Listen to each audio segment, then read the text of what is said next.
Howdy doodly, haddly doodly, haddly doodly, haddly doodly. Howdy doody. Yeah. Okay. I'm gonna be a very orange boy today. Portrait of a boy in a room on fire. Yeah. portrait in a fiery room. Portrait in a fire of a boy who likes women. Fiery boy. How goes it? Haddly doodly. How you doing? It's good. We had a solid 8 hours since we last spoke. Yeah. Yeah. Yeah. Played some solid Battlefront 2. Yeah. Played some Battlefront 2 late. I enjoyed that. Yeah. And then I can. It's just nice to play a shooter or really any game online where I don't have to worry about the consequences. Or like I guess I want to win, but I don't really care. No, that's the thing. Every time I died, I was like, "This fucking." Oh no, it doesn't. It's not that bad. Yeah. That's the thing. I was annoyed at the immediate thing, but it wasn't like playing like Overwatch or something I care about, where I'm like, now I have to think about all the repercussions. Yeah, like it's not like Call of Duty where if you like go down immediately, you're like, "Oh, my kill streak," and it's not like Overwatch where if you lose the entire game, you're like, "Oh, my SR." It's just like, hey, I missed that person. I'll get them next time. Go team. It was like a very I don't know, just one of the more like chill gaming experiences I've had in the last I don't know how long. Because I've realized I feel like I've talked about it on the show. All of my favorite games stress me the fuck out. So like Battlefront 2 was a good change of pace. Yeah. It's still a fucking like war game, which is funny. It's still chaos, and you can spawn into a grenade, and that's fine. But like, I don't have the same level of like as I usually do. I was getting annoyed because I kept spawning like on people, like on the other team. I would just like spawn, and then I'd just see the back of a rebel and be like, ah! I mean, I was playing Call of Duty with our good friend Jason Shrimp and Call of Booty, and So I realized he likes these game modes where all the maps are very small, and I mean that's pretty much just all the maps are very small. So literally there were times where like Rust.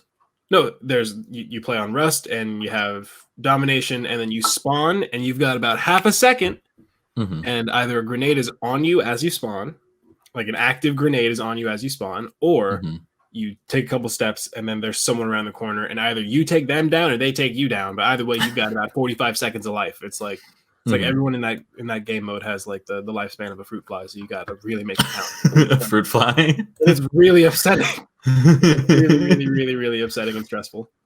It's fun sometimes, but like it's not like with the chaos of Battlefront.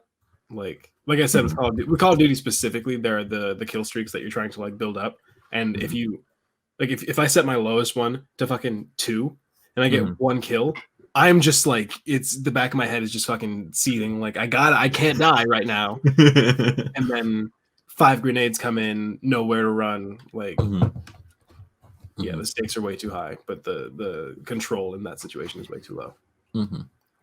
So related to gaming, oh wow, this is terrible lighting. I think it's fine. It's good contrast. I guess as I get closer, I'm just like, ah! I look like I'm in an insane asylum. That's true. You're not in where you've been for most of the last I think all of our previous streams has just looked like like a 40-year-old's apartment. So it's just I'm either like, it's nice to see you back in what looks like a dorm room like I am. Kind of dormy. Yeah. It's dorm room vibes, and then I'm in like childhood bedroom vibes. So glad to know we're growing up here in 2019 or 2020. Good God. Okay. I feel like after this year is over, we're all going to collectively be like, no, 2019 just had a really long run. We are literally just losing a year, like at least. Like I saw something that was talking about if Tenet, like if Christopher Nolan's movie doesn't do well, then we're just not going to have movies until fucking Christmas. And then it became a matter of like, I really want to see that movie. There's no fucking way I'm going to see that movie in a theater. Absolutely no not. Fucking way. Like, I want to go to a movie theater more than literally anything else that I can't do right now. And like that, well, okay, other than like see my grandmother, but of like Not counting that. Loved ones, loved ones, movies. friends and family. Look, apart from things. Okay, the point I'm trying to make here is that I will not be going to see any movies until I know it's safe. And honestly, like, I think it's super irresponsible for any studio to put out anything, because, like, look, and I work at a movie theater, so I understand the struggle. Like, movie theaters will open up if they're allowed to, and if, like, they have a Nolan movie to play. And frankly, I don't blame them, because they're desperate. But the studios aren't, like, or relatively, they're not desperate. Like, you know, they're losing a shit ton of money, but they also have a shit ton of money in the bank. So it's like, it's not the same thing. And I think, like, Nolan in particular, like, he keeps talking about, we're gonna revive movie theaters, and I'm like, I get what you're trying to do, but doing that in the center of a pandemic, like in the middle of July, is just gonna be bad. Yeah. How much quarantine-based Kylie's asking, how much quarantine-based content do you guys think we're gonna have in theaters? Like, movies based on quarantines? If you can, like, based on this situation. Right now, you are now a part of the podcast. Answer this right now. Yeah, well, if you're in the chat, I mean, go for it. Dead air. If you don't answer right now, if you don't answer right now, we're gonna cut this entire thing short, because we don't want any kind of dead air on our podcast. Well, let me just. I was gonna say something and not have to rant about dead air. I was just trying to vamp for as long as possible. I was just gonna say, I think that the release date for Tenet, and like every other movie that has had a release date, to me, that's just purely like, here it is, and then in a month, there it is. Like, you know, like, they're gonna keep. It's like all release dates, even the like predictions about, like, we're extending the stay-at-home order into July. It's like, yeah, and then in June they'll extend it into August, and then like, because they're not going to say indefinite, and then everyone will freak out and assume it's the apocalypse. But like, my whole thing with, so I know that we're not trying to talk like general Corona issues, because you can just go anywhere and find that, or you can not look anywhere and it'll still be there, you know? Yeah. But the fact that, like, did you see the pictures of like bars in Ohio last night? Oh yeah, they were packed, like, and it's not okay. Like packed for like a New Year's Eve. Like it's packed with the people you'd expect to, like that. Like, so yeah, my whole thing with any kind of estimate, like any estimate that's given right now, is kind of like, I want to say like a placeholder. I mean, not just great, but I mean a placeholder, but it's also assuming the best of people, and we have yet to give why people assume the best of people at this point is beyond me. I don't know. So like, I'm kind of just 2020. Like I said, 2020 doesn't exist anymore. It's a wash. Like, it is. It's an absolute wash. It is. There was 2019 and then COVID-19, and they all kind of blurred together in one. So Kylie clarified. She said, "Are we going to have mad movies about characters in quarantine?" I think it's inevitable. But I also think it's going to take a while, because let's say this like does go until next year, and like spring 2021 is like optimistically the best time, like the first time like studios can start even production on this stuff. Like, we're talking 2-3 years at least before we see any of these movies actually finish and get released.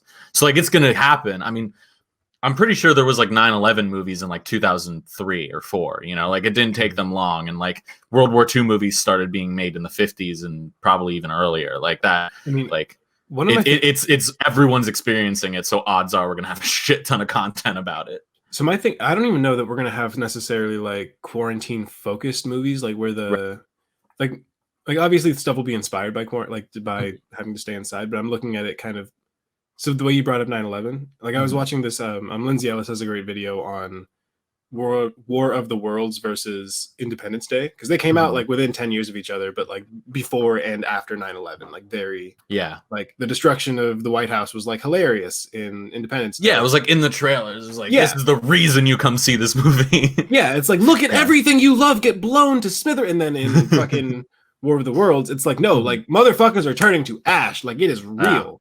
So I feel like and even now as you go back and watch, or for me at least, like as I go back and watch stuff made before quarantine, before Corona, like the way that people are just casually like talking to each other really close and touching each other. And like there was a blooper. I was watching community bloopers, and at one point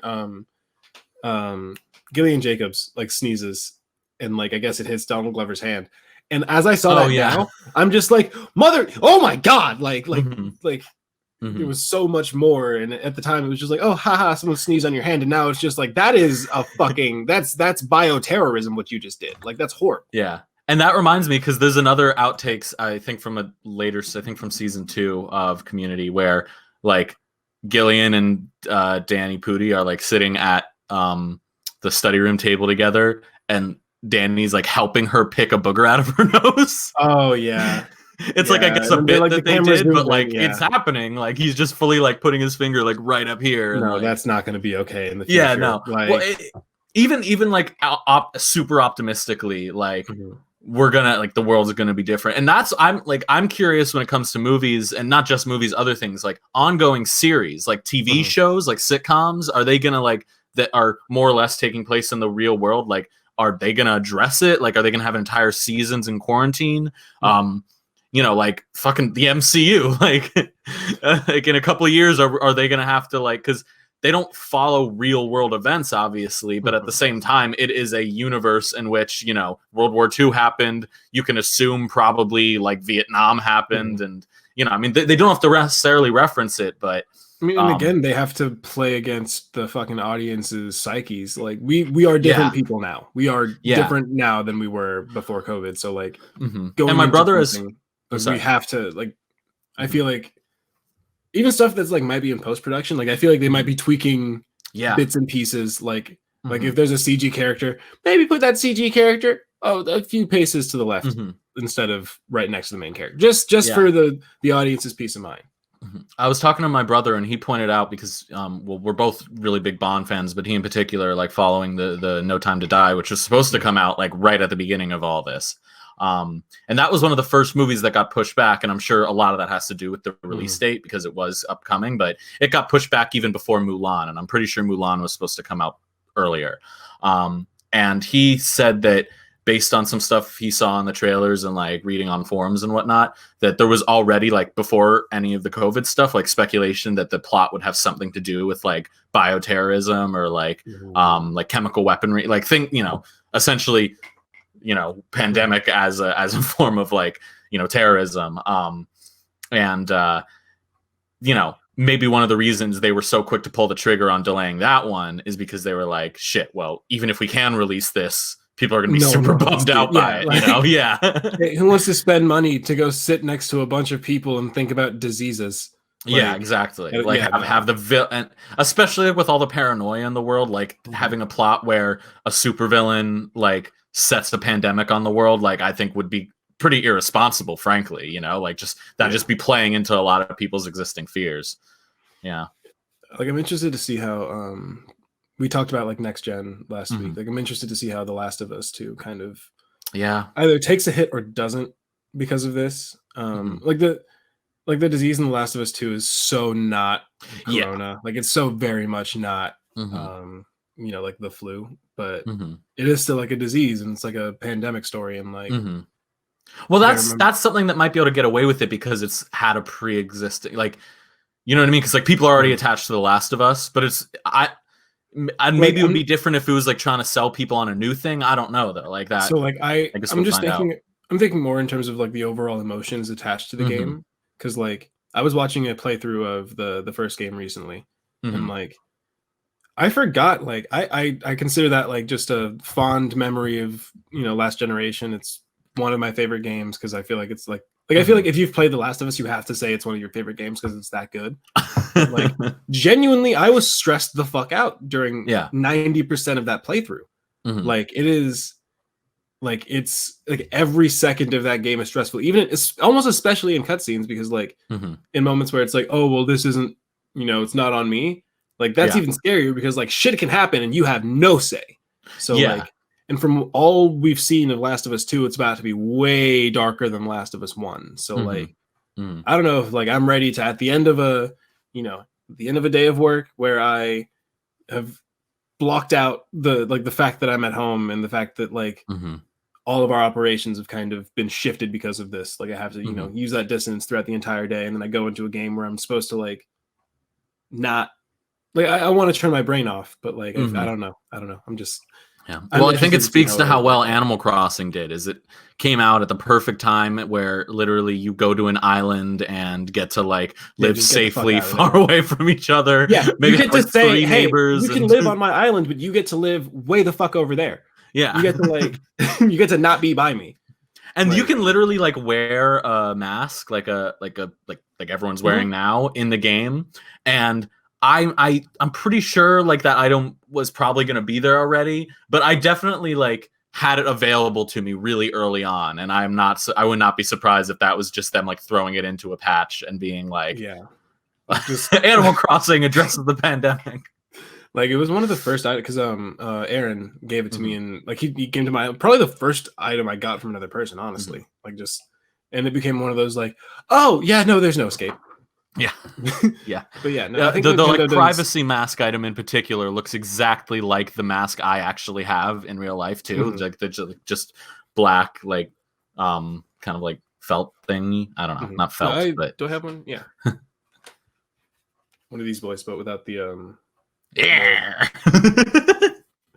I got it. Well, you were wearing masks like before all this, or you were starting to as like a fashion thing, right? I bought it in preparation for the Keith Ape concert, and then he didn't show up, so I felt like an idiot. But I still have him. Yeah, so I never had that answer for me. All right. Well, he just never showed up. But no, something that you brought, like I feel like Nintendo does a great job of making games that kind of like insulate their own vibe. Like you don't have to worry about like with Breath of the Wild, like that's a great fucking game. And it kind of lives in its own logic. And I feel like like kind of going into like the main topic, like that's kind of something that Nintendo gets away with a lot of the time. Like they can, like Animal Crossing came out at a perfect time. It's doing the like the vibe and the the premise is perfect for right now.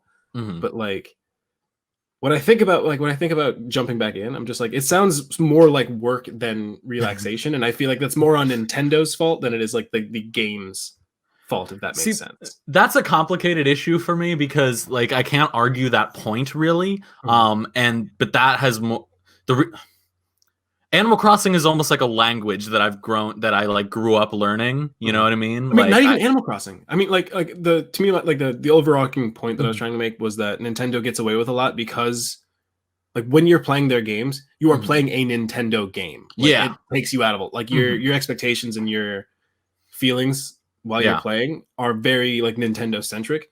So it kind of makes you forget like Smash is one of my favorite games of all time. Yeah. Why do I have to, while I'm playing quick play, why do I have to go all the way out to change my goddamn character? Yeah.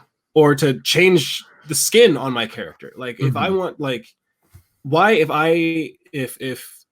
Kylie's in the chat, if I wanted to, and she has a Switch now, if I wanted to add Kylie on her Switch, she couldn't just say, hey, add me, I'm Kylie _ last name. I don't want to put the full information on the internet.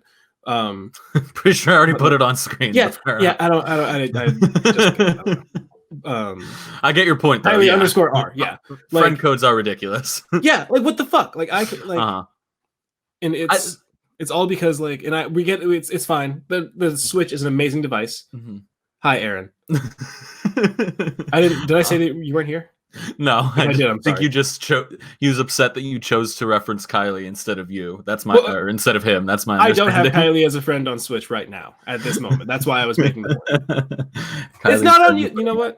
We're putting Nintendo on blast here. Yeah, that's the whole point. Fuck Nintendo. Yeah. And to your point, if they keep us fighting, then that's why they stay winning. Yeah, I think Nintendo gets away with the fact that their games are like critiqued in a bubble. I think more often than other games. Like, the average AAA game gets a lot of criticism for being like the average AAA game, but Nintendo games, for one reason or another, they're weird. They're like this weird nebulous thing where they have the budget and the team and the marketing of a AAA game, but they're viewed as something more innocent, which isn't really, I would say I trust Nintendo more as a company than I do Sony or Microsoft, and I like them more as a company in terms of like certain business practices, and same with other publishers. But I still like, I lost my train of thought. Honestly, I don't know that I agree with that, because like in terms of the trust, I like them more than no. I'm sorry. Okay. I don't know that I personally trust Nintendo more than I do Sony or Microsoft, because I feel like Nintendo knows that they can get away with this kind of crazy stuff. Like I think it's oversight. That's always been my impression. Is like that, like because they don't receive that criticism, that like they're viewed more. Like I don't think Nintendo's putting in friend codes because they truly believe, like, because they're trying to, I don't think they're trying to like make things more troublesome for their players. Like I don't think they're intentionally trying to be annoying in that way. And I also don't think they like. I think they genuinely think like, oh, for our purposes, this is the best way to do it, which is weird because they get so much else right. I just find it on weird. The subject of friend codes specific, like in general, I don't want to make a grand statement on like their net code purpose, like the fact that they'll kind of ship a game like Breath of the Wild. Like, let's be real, like that game was not finished when it came out, and I don't think that game is laggy as shit. Like the frame rate, if you like put anything on fire, which is like a main like gameplay loop in Breath of the Wild, like docked, undocked, that shit will chug like consistently. Why do I get so lucky? Like I did not experience that. I don't know. Like for the first like hour or two, I was like, oh, this doesn't, because I was intentionally trying to make like there's an area like on the Great Plateau where there are like a bunch of enemies and like some fire. So I'm like, oh, let me try to break the game. Let me see if it's actually like this bad. And I wasn't handheld, and it didn't do anything. Like it was pretty good. And then my first Lionel fight, like I remember, it was also like around the same time that I was like kind of learning the difference between like this is 30 frames per second, this is 60 frames per second. Like this is when frame rates dip. Like this is like I'm trying to pay attention to that kind of stuff. So it might have been more of an issue in my head because I was like trying to pick up on that at the time. But like I remember playing it like once I noticed it the first time, it became a part of the game for me. And it was okay because it's Zelda, and like it's like the systems in that game I couldn't really find anywhere else. But like like it did chug like a lot. Well, I would say that like okay, we're trying to be critical of Nintendo here, so I don't want to spend too much time defending it because I think it's a valid point. I do generally think that polish is something that I associate with Nintendo with a lot of their first party games, more so than other companies, because like Mario Odyssey, like insanely polished game, Zelda, I think for the most part, like it gets a lot of credit for the fact that it like feels so full, probably isn't the right word because there is a lot of empty space, but like it feels so alive. Yeah, it feels so natural. Like the fact that I can follow a cloud like that, like it's empty and it's lonely, but it's like intentional. Like, I feel everything feels intentional. Even some of their like throwaway stuff, I guess, like their like spin-off games and things like that, definitely I think have a higher level of polish. But it's the fact that when they get something wrong, they don't get the criticism for it, so those problems kind of keep repeating themselves. It's like this cycle that, like, I mean, the online stuff, we touched on it, and I'm sorry, Aaron said something in the chat that's making me laugh. He said, Bo, let me break the game. Switch. Game breaks. Bo, angry. I don't think that's what you were saying you were doing, but like it was one of those like, oh, I didn't have that same line of thought. Like you get your Switch and you're like, well, I'll see if this is true console. No, okay. I guess the way that I'll be the judge of that. Like it was not like that. It wasn't like I'm going out of my way to like I wanted to enjoy the game, and for my thing I was going in to be like, hey, maybe it's not true. Like I don't know. I just wanted to see. It was not trying to intentionally break the game. It was just and also just it's not like if I'm playing the game in a way that it's designed to be played, like like if open exploration and like using everything to your disposal is like the intent of the game. I feel like the game should be able to back up. No, you're right. Like what you're trying the game to encourages fucking experimentation. So if you're experimenting and you break the game, it's kind of No, that was funny though, Aaron. That was funny. That was good. I was trying to transition into talking about some of the online stuff because I mean, obviously, the friend codes is this archaic thing they've had since I think the Wii was probably the first one. In that game, I don't even on the Wii, I don't even think you could add friends. It was literally just in individual games had friend codes. Like you had a Mario Kart Wii friend code, and you had a Smash Bros friend code, and like all that nonsense. So with the friend code specifically, I wanted to touch on the fact that I was listening to Kind of Funny, and they were talking about like the friend code situation. Yeah. But more so the fact that, and I didn't know this, but fucking Nintendo, I guess in like 2016, addressed like they like some internal, like internal communications got leaked. Yeah. And they know, like, yo, we know that friend codes suck. We were gonna address it, but like then, the Switch, it came out and people were buying it. So what are they gonna do? Like, and like that's a fair defense. We were gonna fix it, but y'all bought it regardless. So that's on you. Like the Nintendo audience, I feel money like, anyway, plays such a vital role in all of this because like we all know, like I don't think any of us really questioned that friend codes were going to not be a thing when we bought our Switches. Oh, yeah. Like as early, I had like a glimmer of hope, but not really. But like, it's not so much the like, oh, if they do this, then I'm buying a Switch. I hope they do this. Yeah, like it's the the up in the air bit is on them. It's 100% on them. We are already bought in. Like, well, that's the almost more annoying thing about it, right?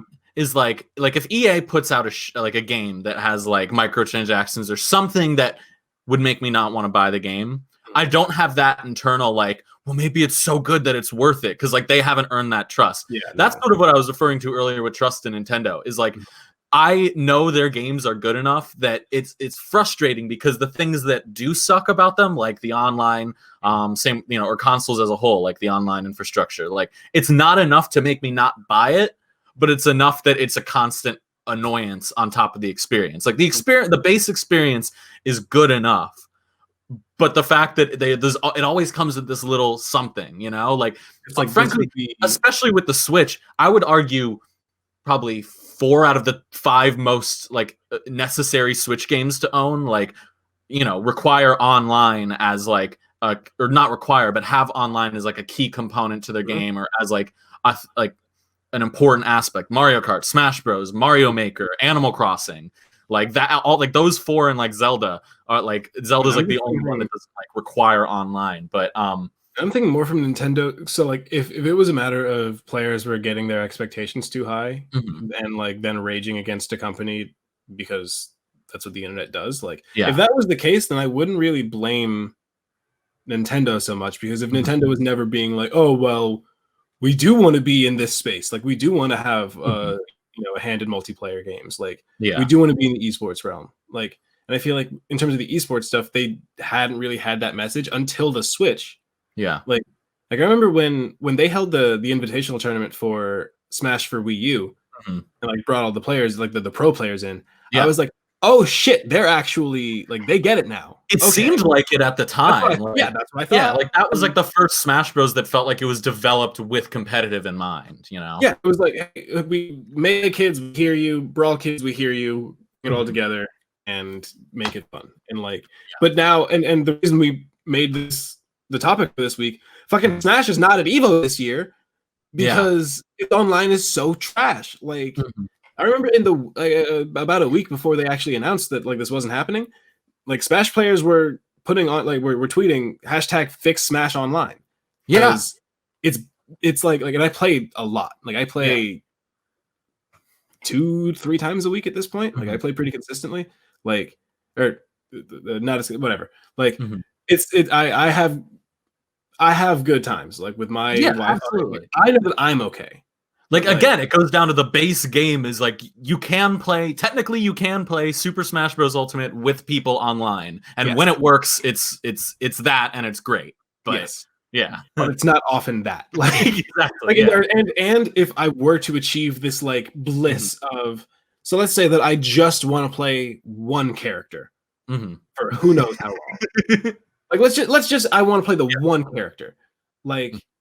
There are going to be so many steps to get to and like so many hurdles to get across, like to jump over to have this stable online experience and like have this And like also it kind of warped my perception of like fighting games in general, because I played Injustice 2 on like PlayStation. Like just hadn't played it in a while, not really trying to like really do anything, just fucking around in the quick play. Oh my god, I didn't know that fighting games could like be decent online. Like I forgot that like, hey, having like in Nintendo, like Smash does have background matchmaking, but like it slows down the matchmaking process so much that there is no point to do it. Like it's and you have to like back out through a shit ton of menus once you've started it. It's not like seamless. It's not just like start a match, okay, now do whatever else. It's like it's still like a process to do that. It's like and like no, sorry.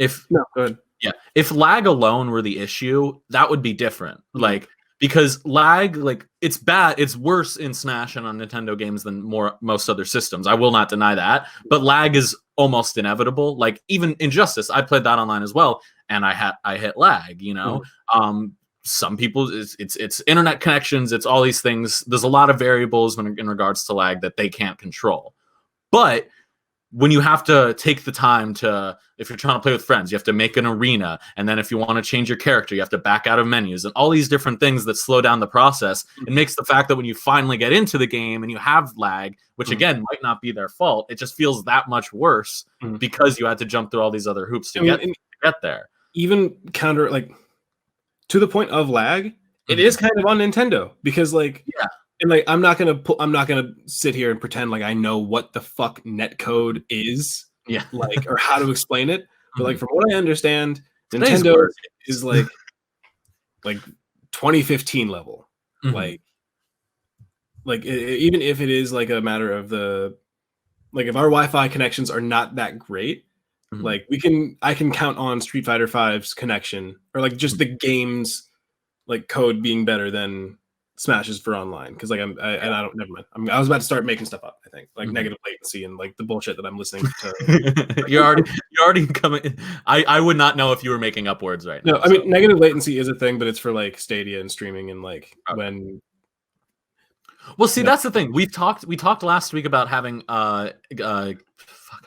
Game Project Cloud, xCloud, on Switch, and like the concept is really cool, but I don't trust the Switch to be able to handle it. You know what? Like, no, you know what? We have the internet. Netcode. Yeah, because why not? Like, if we're gonna talk about it. Yeah. Well, then I will fill the air. So I want to do a quick soapbox in regards to Nintendo Online and Animal Crossing, because one thing that's really started to bother me about playing the game at the point I'm at is that are you all right? Is that I've completed a lot of the game, like that I can do on my own, and the fact that there's so much more you can do with the game in regards to like downloading designs and customizing your town, or like doing the turnip, the stock market, and all that, and yet it has to happen outside of the game. Like it's not that it's not doable, and it's again the base experience is good when you get like a cool design online and it's really quick and easy to just, but the fact that you can't browse designs like in the game, the fact that, when you have to like sell stuff at someone else's town for the stock market, you have to go through this arduous process of going to their town, coming back, and you can't like, there's so many things about that game, not just related to the online, just kind of in general, that could be so much more streamlined. And to me, it's like patience is a part of that game. Like I don't want them to like take out the real-time clock and all that kind of stuff, but there's so many extra things that just needlessly take time and are just clunky as hell. Like even when you want to change the color of the roof on your home, like there are 8 options of colors you can choose, but Nook only gives you 4 in each dialogue option, and it's literally just like one of these 4 or more options, and then and it's like something that like on the GameCube where they literally were restricted with how much text they could put in a box, like that'd be one thing, but I just don't understand why it's just like a little menu doesn't come up and it's like pick one of these and also see how they look. I mean, if we're being like, my whole thing with Animal Crossing, and like it from the beginning, it was not necessarily my style of game. Like I acknowledge that. Like, but I did get the draw a little bit. Like I got the pull, but like realizing that anytime I wanted someone to like just casual, like if I just wanted to casually open my gates, I need to stop hitting my goddamn desk. I wanted to casually open my gates while I'm like picking flowers or whatever the fuck. The fact that I had to stop whatever I was doing so that I could get a cutscene, someone coming to my island. Yeah. And the whole and the whole, hey, someone's coming to your island, you need to stop doing what you like. Like, if I can play Destiny and someone from the UK can just be in the same world as I am because they saw that I was online. That's the thing. Like it's there's so many steps, and like it becomes a matter of like I never mind, because that's the thing. I don't want to say there are too many steps, so I don't want to play anymore. Like, it's just there are so many steps, so I loathe going through the steps every time I go through them. But I go through them, so it's this like half it's on me as the consumer to like not. And but then how do you lash out at a corporation? Like, how do you? Well, again, that's their shit, but then I'm not gonna not buy Smash. Like, it's a I mean, that's like, again, it's like it's not like it's never an issue that's so bad that I don't want, that it makes me feel like I either need to boycott the game or like want to, not play it. It's just frustrating enough, and they patch out certain things too. So it's like, I know you're listening, Nintendo. Like, what's with this one thing? I do think, in terms of next gen, like, the Switch will be around for a while. They'll probably put out a Switch Pro. Like, I'm sure some of this stuff will be addressed. But, as we're getting into the PS5 and the new Xbox, like, I do think it's going to... I don't know. It's hard to say, because I felt like this last generation when with the previous consoles. But I feel like it's so archaic at this point, their online infrastructure, that at some point it will start to cut into their profit. But... yeah, like I truly don't know, because it's been an issue for so long now. Next time someone puts out a game that's so like, okay, so I've been trying to figure out how to fucking shoehorn this in, so I'm just gonna do it now. Jim Sterling gave Breath of the Wild a 7, and I still don't know if I agree with that or not, because like his main point was like, the open world is extremely barren, and it does, like, the performance is not where it should be for like a launch title and a game that had been like in development for so goddamn long. And like, it was on the Wii U and the whatever. Like the he said that the fragility system, like the weapon durability system, was like really, really, really not fun to play with. And that, like, as I think back, I'm like, I didn't really enjoy that. But then it did make me play with other weapons, but also there weren't that many weepons to like really switch between. But I feel like everyone kind of universally gave it 9 out of 10, 10 out of 10.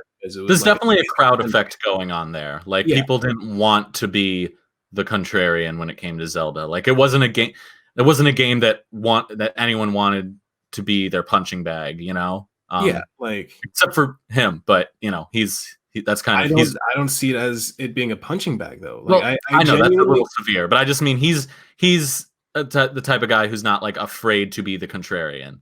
You know what I mean? No, but I also don't see him as the type of person to like tank his reputation to make internet weebs mad. Like I'm not saying that Breath of the Wild is actually a 7, but I do think that we wouldn't give it as much credit if it didn't have the Zelda name attached to it. Like, I mean, I'm not saying that it would be a 7. I'm not saying that it wouldn't. I'm not saying that it would not be a 10. But like, I don't think it would get nearly the amount of like.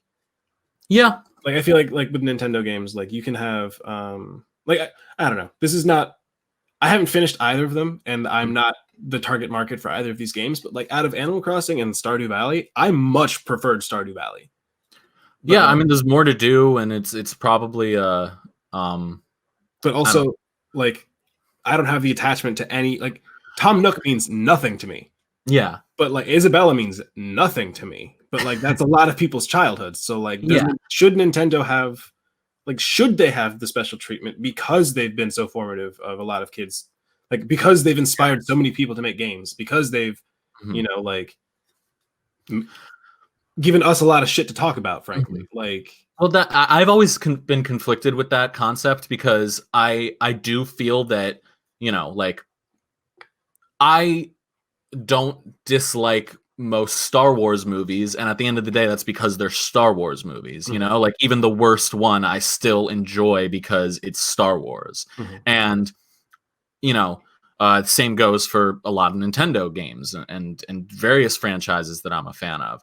And I think it's valid to I understand the argument that is like kind of not irresponsible, but like that is short-sighted of me to not like to not criticize these things, like despite that. But at the same time, like those feelings are real, you know. That's my question. Like it genuinely adds to the experience. Yeah, exactly. Like, is it worth it? Like I'll make it just there was a Dragon Quest movie that was like kind of controversial because at the end of it was like about the game, and then at the end of it like fucking third eye open, and it's like the characters talking to some virus in the game, and it's like, you're actually playing a VR version of Dragon Quest. You're a fucking nerd. These characters don't mean anything to you. Like they're not real. So you just waste a bunch of time. And then the protagonist whole thing is like, no, it did mean things to me because it, you know, I felt it, so it's real. Like, yeah. So like, I guess that answers my question. Like, yeah, because Nintendo has, you know, formed our childhoods. Like they can kind of get away with not great online. I don't know. Well, it's like we want new things, but at the same time, you know, it's fun to think about like, what if Zelda and was like Skyrim, and then they made it, and it was cool. Like, yeah, true. Yeah, you know, like there's a reason we kind of speculate those ideas. It shouldn't always be that way, you know. Like it shouldn't always be like an amalgamation of two existing things, because then you don't get entirely new ideas. But at the same time, new ideas can come out of combining two things that, you know, seem like they're incompatible. I mean, like a non-lethal shooter. Like there you go. Like exactly. I think it's a great example. Like just pure core gameplay wise, I think that game is incredibly well designed. Yeah. And it takes a lot of things that are pre-existing, but they add that spin on it that makes it unique. I mean, and they just I kind of like, I feel like I love Splatoon, just not enough to play it. Like in terms of like when I think about just like, oh man, the traversal's really cool, and the way that they kind of encourage like they really emphasize team play, like more than a lot of other shooters. Like, and you know, like dude, like.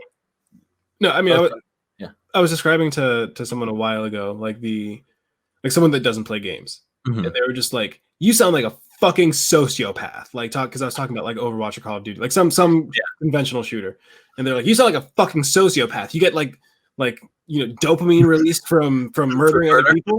And I'm like, okay, yeah, I mean, like yes, but like no, like the it's more the reflexes. Like it's more the reflexes of, hey, we see each other at the same time. I was able to put this thing here faster than you were to put this thing here and push a button. Like it's not so much the like that's the most one-to-one way we can like, or game designers have, you know, thought of it. And like once the first person was like, oh hey, like this game mechanic goes really well with like a World War II setting, and then we had World War II shooters for 10 years. Like yeah. Like, and then Nintendo after a while was just like, hey, so like you're really just doing this, why not just like with paint? And like instead of like soldiers, why not like kids and squids? And okay, and like they were just in the pitch meeting, like it has to be squids. No, it has to be kids. And then some dude walks in. It's both. Like just some new kid. He's just like, hey, I've got this great idea. It's like, it's a paintball. It's just paintball. You know, it's just kids playing paintball. And then one of like the higher ups was just like, you don't know where the fuck you came. Like, where do you think you are? Yeah. Like we put a plumber underground. We had him fight a goddamn monkey, and he can throw fire. What's up with these kids? Squids. Like, give him a raise. Give him a bonus. Sequels. Like sequel. Yeah, and to bring it full circle, the reason I stopped playing and ultimately ended up selling the game is that is a game that is like you need to play it online to get the full experience, and matchmaking with shit. There's no, it's like you said yourself, it's a team-based game, and yet there's no like in-game voice chat. You have to use your like fucking phone app, and it's like at that point I might as well just face it. It's just, if that game were on the PS4, I would be still playing it. Like I'm telling you that much. 3 of us with the game at one time. Yeah. And we could not coordinate a successful like yeah, play. you literally, unless I think maybe in ranked you could, but like you literally couldn't form teams prior to the match. Like you couldn't group up. Like you had to like hope that you got like. Oh like, god, it gives me a headache even thinking about it. Like there was some local play stuff, and like that was fun. Like the kind of it's like horde mode in Gears of War, like that. Yeah, whatever that mode was called. It's the waves. Yeah, like waves of enemies. Like that was loads of fun, but that wasn't the core game, you know? Yeah. What? I said waves of fun. It's okay. Waves of fun. There you go. It's just like my thing is especially compared because it's not like Nintendo's doing things that are, and like you brought this up, like they're just kind of doing something that's been done before, but with a new twist. Like if they were doing something entirely unique, something that's never been seen before, I feel like we would be able to give them a lot more leeway in terms of like, well, they're pioneers, like they're figuring it out. But it's like, motherfucker, I have several first person and I have played like so like I played FPSs in elementary school. Like I don't know. Like they've had the time to get this together. Like they've had the time, and like it's not like I feel like earlier you brought the point of like, oh, the Nintendo audience will be like nicer to Nintendo. Like as someone that's been a part of the Nintendo audience for a while, like we are extremely vocal. Yeah. Like you like some radio silence for a little bit. Like Dexit. That's it. No. Full stop Dexit. That's it. Like, so Kylie had asked us what is the intersection between Animal Crossing and Portrait of a Lassie? Portrait of a Lady. And the connection is that we're talking about both on this episode. That is the only connection. And to help talk about this movie, we are going to bring in our good friend Frankie. Hey. I put together this play real quick, so hopefully it does. There you go. Oh, hey. Yo. Very nice. That was nice. Looking good. All right. All right. So this is our little discussion for #MoviesDefined. This week we are talking about Portrait of a Lady on Fire, which Bo and I literally just watched like an hour ago. Okay, wow. So it's fresh for y'all. It's fresh on my mind, yeah.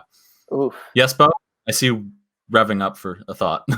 It's more for context. So for one thing, I went into this like completely blind. Good. Yeah. Also, I went into this not literally the credits were still rolling on Final Fantasy VII Remake as I started that movie. So like, wow, the emotional whiplash I felt. I want to throw it out there. That's where I'm coming from right now because I was not prepared. I was not ready. Yeah, I definitely had more of a sense, I think, of what the movie was than you did. But I went in fairly blind. I don't like really know if I could have expected every like turn that happened in that movie. Wait, full spoilers, right? Yeah, full spoilers. If you haven't seen the movie yet, watch it on Hulu. We also had a week to do it because we gave you the lead last week when we, and we've been tweeting about it, so it's on you. And to be honest, I don't think this is a movie that gets like ruined by knowing what happens because there's sort of like, I mean, the framing device of the movie, like you have that looming over you the whole time, so you don't really like. There's no the tension of that is there, but it's not like you don't know what's ultimately going to happen to at least Marianne. Wait. So Frankie, did you watch this for Loosely Confined homework like we did, or when did you see it? No, I actually last saw this in theaters. The fabled theater experience. Yeah, at our local neighborhood cinema. Shout out. Yeah, you're welcome. Advertisement, but I'm going to shout them out. So how was that like in a room full of other people? Because like for me at least, like, again, going in blind, I honestly like for the first maybe 5 minutes thought it was a comedy because I'm just like because it lingered it lingered for so fucking long that I'm just like, am I missing something? Am I supposed to laugh? It's like what's and then after a while it just like I realized like, oh wait, no, this movie is the tension and just the slow with a theater full of other people. I'm gonna assume there weren't like children in the like. I'm trying to think of other variables. Of, like literally another couple in there, I think. Oh, okay. Oh, that sounds magical. Just silence. It was pretty silent, pretty empty. I am a big fan of this movie. I like it a lot. I think that tension that you're talking about is like a very important part of a lot of lesbian relationships, or at least like your first lesbian relationships. Like that tension of like, I don't know where this is going. I don't know how much of this is like within the bounds of like female friendship, because you see that all the time. Like if a historian were to write about these people as if it were a real story, they would say like, oh, they were like best friends for a time. Yeah. It's shit like that. So it's like having to take the time and like the danger of trying to like piece together what is regular heterosexual woman bonding versus like romance. And I think the movie does a good job of setting up these moments where that like turn happens, like when she destroys the first painting, the first portrait, and like, you know, that's like the point where it stops like it's very clear, like, no, friendship is only a part of this, you know, like and I've found that like a movie like this like feels long to me, but only but like there are different like points where I suddenly like kind of lock back in and I'm like, oh wait, no, I need to know what happens here. Like they hold on to certain like plot points and even just certain scenes long enough to where you're like where is this going? And then it hits and then it's like, oh, okay. Like I didn't notice that there was no score like the entire movie. Like a third of the way in, I started being like, "Oh wait, there hasn't been any music yet." And then there's that scene in the middle of the movie at the the party thing where and then it just transitions, like there's like a hard cut, like a hard jump cut right there. And then that's when they have their first kiss, and like that's like the Parasite scene when they go into the basement. It's like it's that moment where you're just like, "Oh shit, things are turned." Like this is. I actually was thinking about Parasite because I think that there's a part of Parasite that has very similar pacing where like. You kind of get into this middle section where you feel like the initial action has already happened. We're kind of in this comfortable midsection where like I feel like I know what's happening. It's still a little surprising, but I know what's going on, and then it throws like another big conflict at you. So again, going from the just nonsensical anime action of Final Fantasy VII's ending to like this, like, okay, so going into it initially I was genuinely like, okay, like I kind of went into it like, if it's a horror movie I need to be on edge just in case, so I'm like, I'm waiting for it, and then I was like, okay, maybe it's a comedy, and then I was like, no, I think this is just like I think this is just historical fiction. I think this is just going to be a slow burn. And then like for me, like the pacing of it, at least, like I was kind of holding on to the like, something's got to happen. And then once I kind of like, it was really like calming to watch. Just like the cinematography was so like just the long breathing shots of like just the. Also, I'm sorry, to shout out to the most French thing I've ever seen on film, of just her sitting in front of the fireplace naked, just smoking out of her pipe. Yeah, just for like the beginning of the yeah. I was like, that is like I don't. Yeah. Like that's kind of like One of Your French Girls was actually the first title of this movie. Like, like that was the first kind of like, okay, no, this is a mood, and I would kind of notice myself like, because I would like, you know, Juice would be doing whatever shit, and I'd just be like, stop, like I can't do two things at once because subtitles, and like I would notice that I would like be watching the movie, but I would be like standing for like who knows how long. So like I'd be, you know, doing something and trying to stop, and then I'd like have my attention caught at the screen, and I'm just like staring for, you know, like it kind of takes you out of like in terms of pacing, like I don't know, because it really only goes over the course of like a week. Like it ends up being longer because the initial like time frame was like 6 days, and then she destroys the painting and they have to extend it, and then the mom is gone for like a while. So I think they're explicit about it, but I think it's supposed to be a couple weeks or even like a month or two, because they go through the whole thing with the housekeeper person. I had to look up her name. Bring up that plot line because that subplot I think is so good. Yeah, that was the most like I truly had no idea that bit was in this movie, like at all. Like I knew about the relationship and I was like expecting that, but like when they introduced her character at the beginning, I kind of thought once they introduced Eloise that they were going to just kind of like it was just going to be about the two of them. But the fact that they continued having that plot line with her was very surprising, and I thought like one of the most interesting things that I got out of this movie for sure. We're in like a weird renaissance, or I don't even know if it's a renaissance because I don't know how much of it existed before, but like lesbian historical drama is like a thing that we're getting a lot right now. Like we had Favorite last year, Gentleman Jack was the HBO show that came out. This movie, that's all I can think of off the top of my head right now. But that's still more than like at any other point in the past ever. Now I feel bad for not seeing Favorite. I literally have it. Like it's. Oh, you have it? It's like right. Yeah, no. I have one of the screeners. Like it's right there. I just haven't seen it. Yeah, I need to see that. That's one I missed last year. But I'm curious. Why do you think that it's the historical stuff now? Is it that it's just like distant enough that it's like easier to get away with, or is there like something specific about doing like the period thing that adds to it? There's something specific about the period thing for sure, and I think it ties into that longing that I was talking about, the tension. That it's about that slower pace, and it's about, I mean, I don't know. There's like the whole thing about regular romance novels that like they're generally slower pace. They take a little bit longer. Like any kind of historical fiction romance is going to be like a little more plodding in its pace. And I think that is very, very like, recognizable to a lot of lesbians in that like our relationships don't always form immediately or through like traditional bounds. Like it can take weird paths of like, oh, friendship, dating, not dating, dating again. Like that it's just, there's more complexity to romantic situations than just like, do they like me? Yes, we're together. I feel like in terms of the complexity, and especially in regards to us watching this movie as a form of historical fiction in relation to the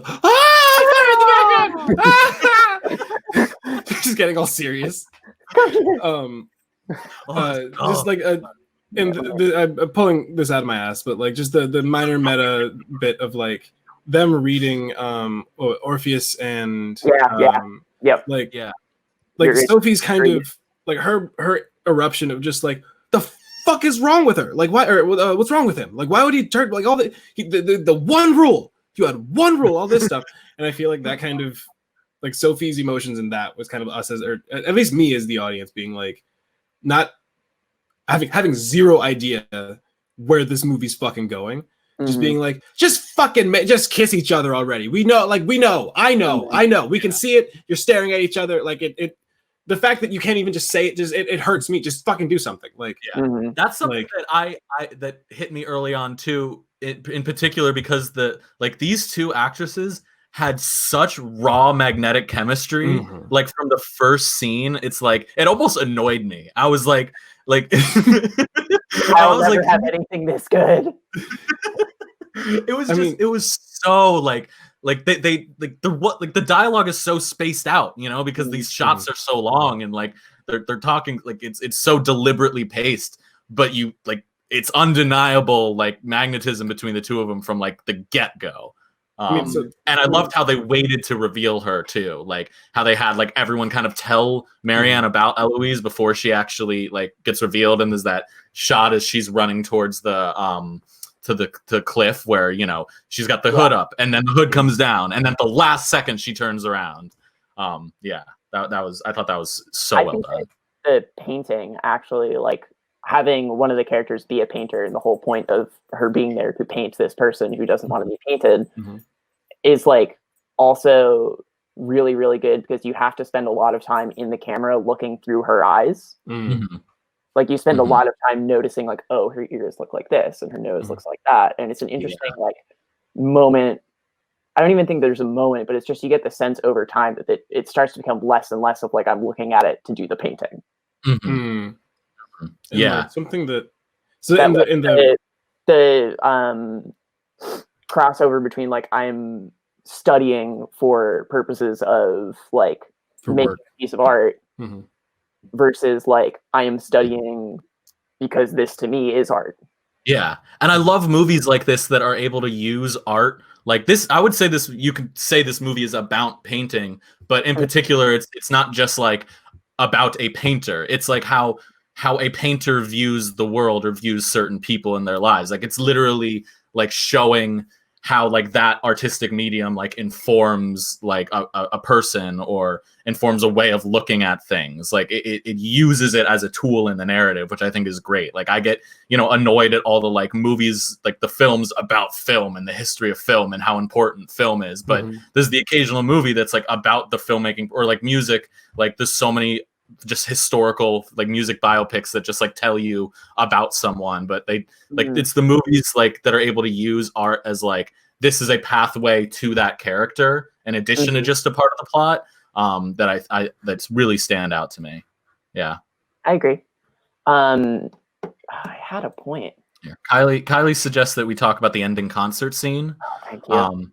Yeah, because we talked about a lot of the long shots, just ending on that long shot of Eloise, like just, yeah, because that's another thing I was thinking about. Like the characters are so like I don't mean this in a bad way. They're very one note for the first like half of the movie because they're like holding back all this emotion. And when there's these moments of like emotional release, they feel that much stronger because of it. And that final scene is like a perfect example of that because she literally goes from like stoic to just bawling in the span of a single shot.